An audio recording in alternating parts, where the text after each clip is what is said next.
Welcome to Doing Business with a Servant's Heart podcast. I'm so excited for season 2 and the great guests you're going to hear from, their struggles, how they overcame their struggles, their triumphs.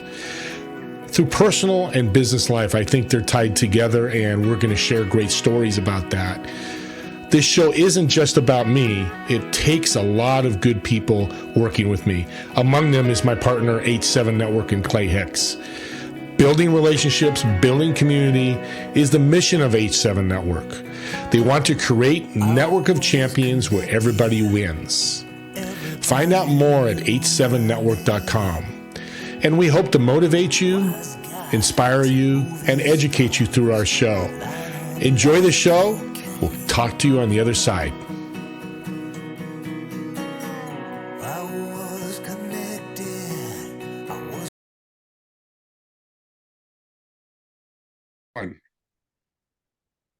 Welcome, everyone, to Doing Business with a Servant's Heart.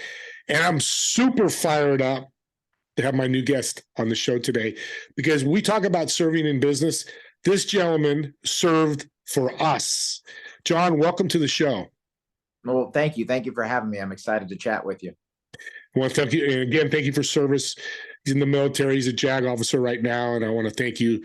I'm sure my audience wants to thank you for your service, as you probably hear a lot, but I do appreciate it. Let's start in the beginning. You got a crazy story, a great story. Let's start how that all began. So born in Texas, grew up in a split between there and Northern Virginia. And the reason that's relevant is not just it's the very beginning of the story, is because I ended up, due to some eventful family history, growing up with my grandma. And it was a unique kind of upbringing that I didn't fully appreciate until much, much later, until I joined the Army, until I'd gotten out of the full-time Army and had a chance to look back at things. And the most important thing that I took away from that, it influenced all these events that came later, even my decision to join the Army at all, was how open-ended that upbringing was. You know, my grandma was like a grandma straight out of Central Casting. She was the most grandma you could ask for. And even though she was my parent, she was not trying to push me to take a certain job, go to a certain school, play a certain sport. She didn't even have a favorite sports team. She was generically Christian. I wasn't nudged in a particular religious direction. Really, all these decisions were up to me. And it was remarkable in the amount of freedom it gave me to determine these things, but it also was a lack of structure. And overall, she could not have done a better job, and I'm deeply thankful that she was there to step in when needed. But it definitely left me with a tendency to wing it and to make things up as I go along. And the most dangerous thing that can happen to somebody like that is success. And I didn't need structure because I was able to do a good enough job without it. But as time moved on, I began to appreciate how structure could amplify the impact I had. And I never chafed against structure. I was never a rebellious kid. I mean, it's hard to rebel against your grandma, right? Not the most authoritarian of upbringings, right? So it's not as if I was pushing back against structure, but I didn't seek it out either. And only later, in large part through the military, that I understand that being part of a larger effort, a collective effort, an organization doesn't have to be formal. It can be a community of people, or it can be, something with a building and a name and a paycheck. Yeah. How much that can amplify the amount of good you can do and the amount you can accomplish. You said two words I love is decision and freedom. You fought for the country. Were you in the Iraq War? No. Were you in the Iraq War? I did one tour in Iraq, one in Afghanistan. Okay, so you've been there, and you fought for our freedom. But decision making is so important, isn't it? And it sounds like it was important to you. Absolutely, it was one of those things where a lot of times you may not get the feedback you need. One of the things that was important to me when I wrote a book about my experience in the Army specifically, and what I thought it could teach people who aren't in the military, is I wanted to be backed by science and not just my own. Because, I've had my story in my life, but how much of that is anecdotal and how much that applies to me and how much of that is true on a more objective level. So when looking into decision making, one of the things that really struck me was a phenomenon called pro-social lying. What that means is people aren't honest with you because they like you, not because they hate you. They don't want to hurt your feelings. So it's the kind of lying people do to make their friends feel better. And there's a place for that. If somebody makes a bad decision, maybe immediately afterwards when they're heartbroken about it, isn't the time to point out how they could have done things differently. But that time has to come eventually. And one of the good things about being in the military, and one of the traits that it does a exceptionally good job of building, is self-awareness, because you get that honest feedback. So the decisions you make, you actually get real opinions on what those decisions were and how effective they were. And that just leads you to make better decisions in the future. And you don't get that kind of feedback unless you put yourself in a place to receive it, in a structure where it's going to come your way. Experience is a big educator for the decision, is what you're going to. And the military taught you that. Exactly. But if you put yourself around people who are more interested, we all like people who are like us. So it's not as if people are out there intentionally looking for yes men and, preaching to the choir and everything, but it's a tendency we all have to look for people who we have something in common with. But that can lead to people either not giving you that feedback because they like you and they're kind of keeping it in their back pocket, or because they don't know. I mean, one of the reasons I wrote the book was because I wasn't doing a good job of translating my military experience to the people around me. And I wanted to be more useful than I was, but I didn't have the perspective to give them feedback that was actually useful to them. I was on my own wavelength, and this was an effort to provide better feedback to them so they can make better decisions, or at least have a different perspective. Even if they made the same decision at the end of the day, at least they could get the option of hearing a different approach. What would you ask a young gentleman that is interested in going in the military? What's a few things you would tell them? Well, the first thing I would tell them is that it is a broad spectrum of jobs, lifestyles, atmospheres.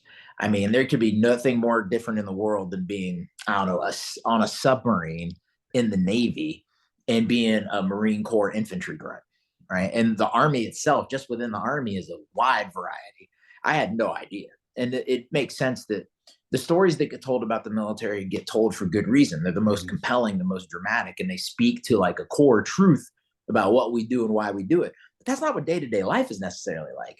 The average soldier, I'm speaking from an Army perspective, is deployed for a small minority of their career, especially now that things have thankfully calmed down some versus when I was in earlier, and it was you were deployed half the time. But half the time was unsustainable. So it's less than half the time for the overwhelming majority of people in the military. So it doesn't look like those most dramatic stories. It's a much more day-to-day existence. And I would encourage people to take that into consideration, that it's a much more diverse environment than it looks like in every meaning of that word. It's going to put you in front of people and put you in places you would never encounter otherwise. And that's a very enriching, great experience, but you should probably be ready for that. Have thought about it a little bit in your head, because you get some folks that are homesick. You get some folks that weren't ready for a lot of the changes that were coming their way. So for anybody who's considering it, I would say, hey, there's a lot more there than you might expect, but there's a lot more there than you might bargain for too. So make sure you're ready for the sheer variety of experiences that are going to come your way. Sounds like a lot of opportunities too. Oh, it's almost endless opportunity. Endless opportunity. I mean, I got to live in Europe I was stationed there for 5 years, and obviously you have deployments and training and all that sort of stuff, but I was still there in Europe for a couple of years. How else am I going to just randomly go out to Europe? And you can live overseas with government support. So if you're confused about how something works, you're not just on your own. There's resources you can draw on to make that experience a smoother one than it would be otherwise. When you're living in Italy and they tell you have to buy bus tickets at the tobacco store, you get some help. Things have gotten more organized in Italy's defense since I moved away from there in 2012. So they've gotten a little more organized, but having that support is a remarkable thing. But I was shocked to kind of get back to making decisions. I decided after my first stretch in the Army, I wanted to go to Europe, wanted to be stationed over there. I knew it was a unique opportunity. So I thought, man, it's going to be tough to get, but let me write down my best arguments, and then I'll call up the folks that make that decision and make my best case. So I do that, and I got all my arguments ready, and I call and I ask, I'm like, hey, this is what I want. I want to go to airborne school, and I want to go to Europe afterwards. And they go, okay. That's it. And the reason that it was so easy is people didn't want to leave home. People did not want to be away. And I get it on some level. People don't want to be away from their comfort systems, their support, their friends, their family. I understand that. But that temporary displacement doesn't have to be moving to Europe for people. It could be just, going to the city, going to one city away and trying something new there instead. So I don't want to say that the whole thesis of the book is you don't have to join the military to learn from it. So you don't have to go to Europe to try something new, but try to draw the lesson out of that experience. And even if you don't go 100%, even implementing it on a micro day-to-day level can still yield a lot of benefits. Let's get into the book, because I looked at it and I'm really excited to hear about it. Why'd you write it, and what was your mission with the book when you wrote it? The goal with the book was to help other people develop as the military helped me. And what I mean by that is I get out of the full-time Army after 9 years, and I go to law school on the GI Bill. I roll into school. I'm meeting people outside of school, just meeting civilians. And I was struck at the number of people I met who were smart, were good-natured, like good socially, good-hearted people, but were struggling. And I didn't understand why. I was like, these are people who have all the ingredients for success. Either some of them had gotten all the breaks early in life, some of them had overcome a lot of things. But either way, they were still struggling more than it seemed like they should. And it took me years to figure out why. And what it was is there's a gap that schools and jobs almost always leave behind in how they develop people. And it's understandable because schools have a job to do and jobs obviously have a job to do.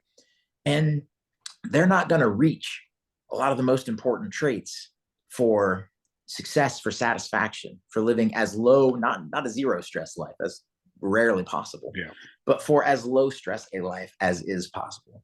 And what I figured out was that the military had some unique things about how it was set up, about how it encourages training and development and introspection.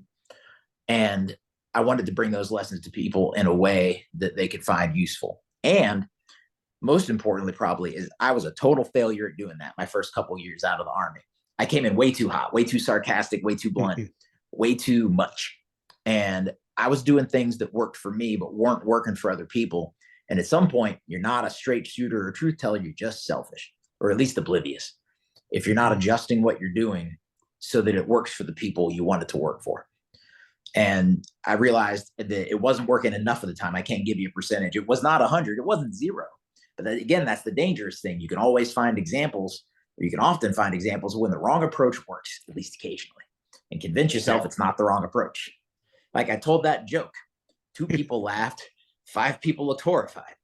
Who are you going to look at, right? If somebody laughed, you'd be like, oh, everyone else just didn't get it. Now, don't get me wrong. I was not telling a bunch of offensive jokes. I was good about cursing in front of the right people and joking in front of the right people when I got out of the military full time. But I was making a lot of other mistakes. And the book was born of an effort to get past that limit that I had in my perspective and to be more useful to the people around me, to serve the people around me better. What's the name of the book? How to Deal with Damn Near Anything, The Paratrooper's Guide to Life. Love that. That's why I want to talk about it. It's just a great title. It just resonates with me, I'm sure with some of the audience.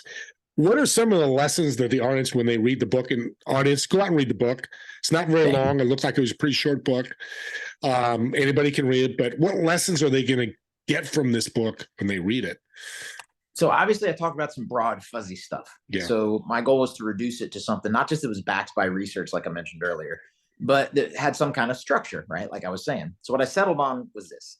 There's 5 traits that I picked out that are not uniquely developed by the military, but developed unusually well by the military. So I list out those 5 traits, starting with self-awareness, and I use those as a guide for people to get more of an understanding about this gap that I mentioned that I see in schools and workplaces, and how the military can give people the tools to help fill that gap in their own lives.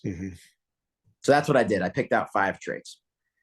Now, this book is like, I want to start a business. The military is a business. I mean, we all know that. It's a big business, probably as big as the government. What have you learned being in the military for the 9 years, and what you wrote in the book that could help somebody that's listening to this show to want to start a business or is in business and need some help? Well, there's probably 2 of the 5 traits that I think are most analogous to business. And like you mentioned, the military is very business-esque in a lot of ways. And we may not make a profit necessarily, but the challenges you deal with getting things done, logistics, people, How are you accountable? How do you measure things? All those things that you have to do as a business. So I think the two traits I would draw folks towards that are business minded are efficiency and adaptability. And one of the challenges with any kind of book like this is you may end up using words people have heard before, right? It's like telling people to work out. Like everybody knows they're supposed to work out. This isn't news to anybody. So how do you write about something people have at least heard about in the background in a way that's going to actually be useful to them now? So for efficiency, took lessons from the military that showed that you want to try and push out distractions to go at the most core task in front of you. And you want to avoid trying hard for the sake of trying hard. Make sure that the effort you put forward is actually coming through and helping. One of a non-military analogy is if you try to throw a punch as hard as you can, you're probably going to end up flat on your face. So it's not always about maximum effort. It's about targeted, efficient effort in a way that's going to get you results. And not to throw shade at any of my other military people, but it is common among some folks, and I'd never planned to write a book when I got out, but some folks who have, including been very successful, they sell the intensity part of the military. Yep. Get up at 3 a.m., do 10,000 push-ups, run through the desert until you almost die. Like that's the way to find success. And most problems are not solvable by intensity alone. It's not about sheer quantity of effort. You're just going to be tired. It's about being strategic and being targeted and being efficient with how you put that effort forth. So that's something I think is useful for folks because you're starting a business. I have done freelance work on my own, one-man band, not a corporation, but still accountable to myself, all the bases had to be covered by me. There's always more to do than you have time to do it. Yeah. So the only way to navigate that, to stay sane, is to ensure that you're not wasting energy by eagerly attacking a problem for the wrong reasons. I've had a number of veterans on my show. Just had Alan Clark, who's 80-year-old, who, a mortar blew off his legs in '69 and talked about how he's helping other veterans. That's awesome. He's a wonderful guy. I can't wait to talk to him again. But what would you give advice to a veteran that's coming through? We know PTSD and all the things that are happening. I want to help veterans get other jobs, and they're listening. Get a job or start a business. Any advice for them? You're learning to speak a new language. It doesn't mean it's a language that, it's like Spanish. Like some of these words sound familiar. You can kind of guess what some of them are. You're not learning. I was an Arabic linguist in the Army, right? Wow. Very, very few words sounded the same. So it's not that kind of challenge, but you're going to have to learn to speak a new language, and that's okay. America loves us in a way that we are deeply, deeply fortunate to be loved. That doesn't mean they understand us. And just because you're respected doesn't mean you're understood. And that's okay. Nobody has an obligation to understand us. We have to bridge that gap. We're provided for and cared for and respected in so many ways as veterans. The last thing we should be doing is asking for more. So you've got to find ways to bridge that gap, to explain your experience to people in a way that they'll understand and they'll value it, to forgive them when they say something a little awkward, which is not that common, but it definitely happens. Yeah. I've had it happen to me. I've had it happen to other people. You gotta be forgiving, be gracious about that kind of thing, and think about all the love that we get and all the resources that we get, and keep those things in mind when you are inevitably frustrated, bewildered, confused. The Hurt Locker is one of the worst movies I've ever seen. I hate it to my core, but there's one scene that every veteran I know appreciates, and it's the scene when the guy comes back and he's just standing in the grocery store, and he's just bewildered by the 5,000 kind of cereals available. I had that moment, and probably everybody who's ever deployed, no matter what kind of job they're doing, had that moment. It's a different world, and that's okay. Doesn't mean either side is doing anything wrong. But for veterans who are still working to adjust, give it time, be gracious about it, try to avoid being frustrated, understand that it's a process and progress is going to be gradual. But if you keep making progress, you will get there. Is this book good for veterans as well that you wrote? I think so, because it's not specifically targeted at veterans, but I think it's helpful because it helped me understand what was most valuable about my experience, because some of it translates and some of it doesn't. When I see some of these veteran books that talk about combat, not in a personal catharsis way, but in a combat as a guide to other people type of way, it really gives me pause. Because I spent a year in Iraq, over a year in Afghanistan. I was a human intelligence guy. My job was to go out and talk to people. So I saw a decent amount of those countries and what happened in them, right? So those experiences mean everything to me, and I'll carry them with me forever. They are not what I use to get through day-to-day life, because nobody is trying to kill me here that I'm aware of. So it is a different experience, right? So when I see people use combat as a guide, I don't think that's a good guide to the veteran experience. I think it's much more important to find the things we do that translate the best. So that's something veterans can get out of the book, is to look at it and say, hey, these are the things that I learned that I'm good at, that weren't ever really explained to me in this way. We didn't talk in this language because it's civilian language, but it's something I can use to both understand my experience and to tell other people what that experience means for them, whether I'm running a business or applying to get into a school or otherwise trying to translate between those two worlds. Great way to connect them. I like that, the civilian life and the military life. You really, if I was a veteran, I can understand bringing it together, connecting the dots, and that's what you're trying to do. When I say the serving, the activity of serving, what's that mean to you? Placing the benefit of others first. Maybe that's a simplistic definition, but it creates in this sort of one of the things that drew me your podcast to begin with. It creates this virtuous cycle. That's what the military is all about. It's all about knowing that the people you're around will look out for you when you need it, and not just for your physical safety, though that obviously is part of it. There have been instances. I try to shy away from combat stories, but I think this one's useful. It's not just about combat. You will not take people on patrol with you if they can't hack it. Maybe they're supposed to go, but you know what? There's always a reason to exclude them. We've had people like, sorry, the truck's full. You look, there's like a bunch of seats empty in it. It's full. Knock, knock. You're not getting in. Sorry. The military is a place where you can usually rely on people to look out for you without having to like double check them all the time, keep your eye on all the time. When you do have people like that, usually you find a way to push them to the side, kind of keep them out of the team, even if you can't kick them out entirely. So that is what service and community means to me, is that ethos of looking out for the common good, allowing people to be individuals still. I'm not talking about having to enforce a certain way of looking, talking, living even, but ensuring that when it comes down to having the opportunity to do something just for you, that you take pause and you think about how it's going to affect other people. Maybe you get to do it anyway. I'm not saying you can never look out for yourself, but you always check to make sure you're keeping the group in mind. I like that, because we say, hey, thanks for your service. Hey, thanks for serving. I love that tied together, what you just said, because you tell that guy, hey, the truck's full. You're trying to save lives. Yeah. Because if I'm not ready, it could affect everybody else, right? Yeah, it doesn't do him or her any good. Right. To put them in a position. And somewhere along the line, they were failed already. They were sent to a place they weren't ready to go. And, you can always try to unpack that when it happened. And maybe the mistake was 2 weeks ago. Maybe it was 10 years ago. But either way, they showed a place they're not ready. You can't compound a mistake. One of the things that the book gets into, and I think is important, is sometimes you have to embrace short-term awkwardness to avoid medium and long-term disaster. And it sucks. And it is a completely understandable instinct to avoid awkwardness in the short term. But there's a conversation with a friend, business opportunity, family member, absolutely.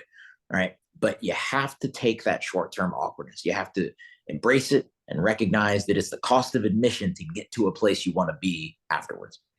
That's a great part of the book. I'm definitely going to look for that, because that's so true. And everybody, audience, you're all dealing with this every day, or not every day, but we'll deal with it sometime, somewhere. Again, what's the name of the book? The book is How to Deal with Damn Near Anything, The Paratrooper's Guide to Life. And we're going to make it a movie. I'm going to work on the script. I'm just kidding, partially, because it's a great story. I want to thank you for being on. Audience, please reach out to him. His book will be in the show notes. You can go out and order it. Reach out to me. Reach out to John if you have questions. he breaks down the military better than anybody I know. I know a lot of veterans, and I appreciate you for doing that. You've blessed me and blessed my audience today. Can you bless them one more time and leave us one more? You've left so many great tips.